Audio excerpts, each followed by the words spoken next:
the love affair between Oscar Wilde, the renowned playwright, and Lord Alfred Douglas, a young poet from an aristocratic family, was one of the most passionate, controversial, and tragic relationships of the 19th century.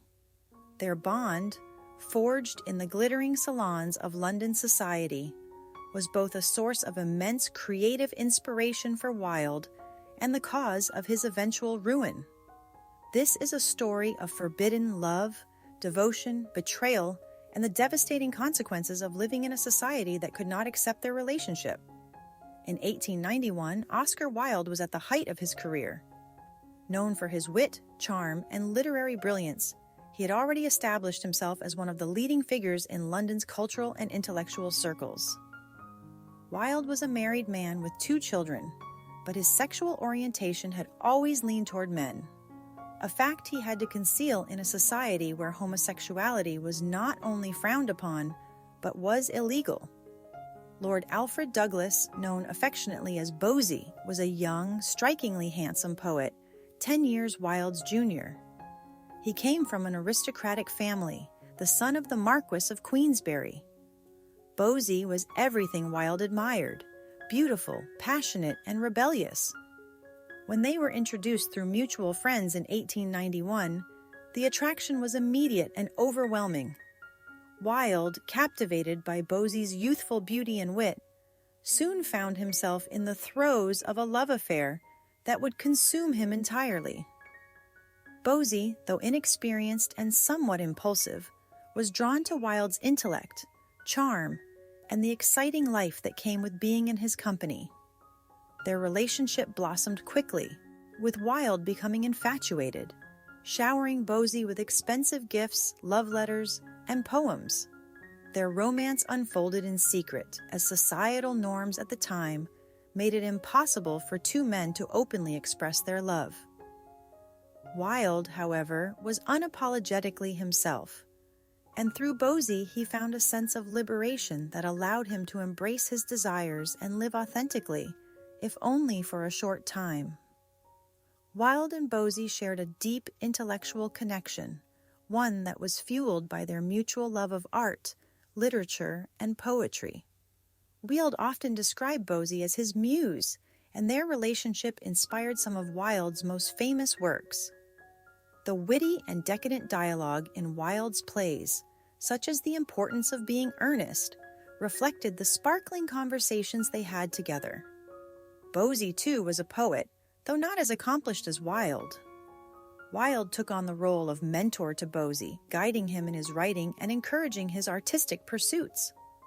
Their love letters, many of which survive today, are filled with passionate declarations of love, intellectual musings, and poetic expressions of devotion. In one of his letters, Wilde wrote to Bosie, "Your sonnet is quite lovely, and it is a marvel that those red rose-leaf lips of yours should have been made no less for the madness of music and song than for the madness of kissing." However, their relationship was not without its challenges. Bosie was known for being tempestuous and volatile, often indulging in reckless behavior that caused friction between them. Wilde, ever the peacemaker, would forgive Bosie's outbursts, his love for the younger man blinding him to the warning signs of the turmoil that lay ahead. The greatest challenge to their love came not from within their relationship, but from the outside world, specifically from Bosie's father, the Marquis of Queensberry. Queensberry was a man known for his aggressive and violent temper.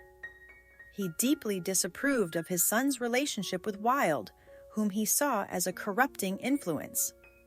He became determined to destroy Wilde and end the affair once and for all. In 1895, Queensberry publicly accused Wilde of posing as a sodomite by leaving a calling card at Wilde's club with that very inscription. Though Wilde's friends urged him to ignore the insult, Bosie, furious with his father, convinced Wilde to take legal action. Against his better judgment, Wilde sued Queensberry for libel. The trial that followed was one of the most scandalous in British history. Queensberry's defense was simple. He argued that his accusation was true. To prove it, Queensberry's legal team exposed Wilde's private life, presenting evidence of Wilde's relationships with younger men. Boesie's intimate letters to Wilde were read aloud in court, their passionate content used to incriminate Wilde. The libel trial was a disaster for Wilde. Not only did he lose the case, but he was immediately arrested and charged with gross indecency, the legal term for homosexual acts, which were illegal in England at the time. The trial exposed Wilde's private life to public scrutiny, and the once celebrated playwright was now a pariah. Boesie's involvement in the scandal was undeniable, but Wilde never blamed him. In fact, despite everything, he still loved Boesie deeply. In May 1895, Wilde was sentenced to 2 years of hard labor. The once dazzling figure of London's literary scene was now a broken man, subjected to the harsh and humiliating conditions of Victorian prison life. During his imprisonment, Wilde's health deteriorated, and the emotional toll of the trial and his separation from Boesie weighed heavily on him. Despite the hardship, Wilde continued to write, producing some of his most poignant and reflective work during this time. In his letter from prison De Profundis, Wilde reflects on his relationship with Boesie, recounting both the joy and pain it had brought him. Wilde poured his heart into the letter, expressing his sorrow over the events that had led to his downfall, but also his enduring love for Boesie. He wrote, "I had reached the point where I could confess to having loved, and in loving, having lost my life." De Profundis was as much an indictment of Boesie's selfishness as it was a testament to Wilde's undying love. Wilde acknowledged that their relationship had been fraught with toxicity and manipulation, but even so, he could not bring himself to hate Boesie. Instead, he sought forgiveness and understanding, both for himself and the man who had, in many ways, been the cause of his destruction. After his release from prison in 1897, Wilde's life was never the same. His reputation was ruined, his health was in tatters, and he was financially destitute. He fled to France, where he lived under an assumed name, separated from his wife and children.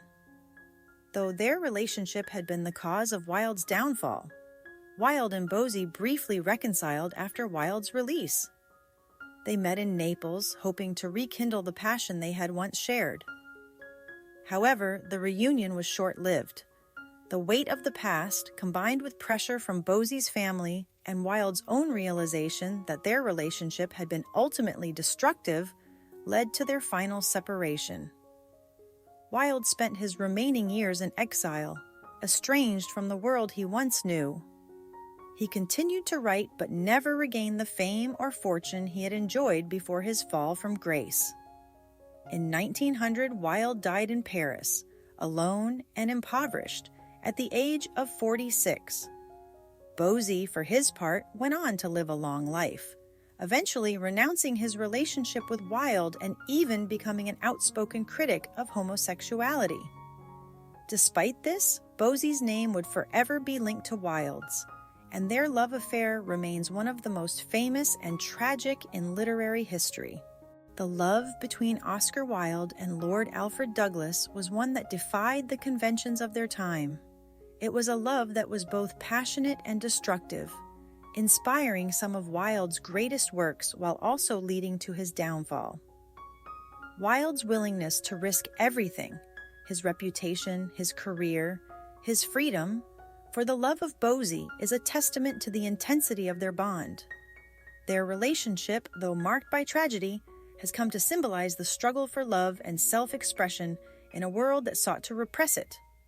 Wilde's courage in living authentically, despite the consequences, has made him a queer icon, and his love for Boesie remains a powerful reminder of the cost of forbidden love. Today, the letters between Wilde and Boesie, along with Wilde's De Profundis, serve as enduring records of their relationship, an affair that was as passionate as it was destructive. Their love, though doomed, continues to inspire and resonate with those who see in their story the timeless struggle for love, acceptance, and freedom.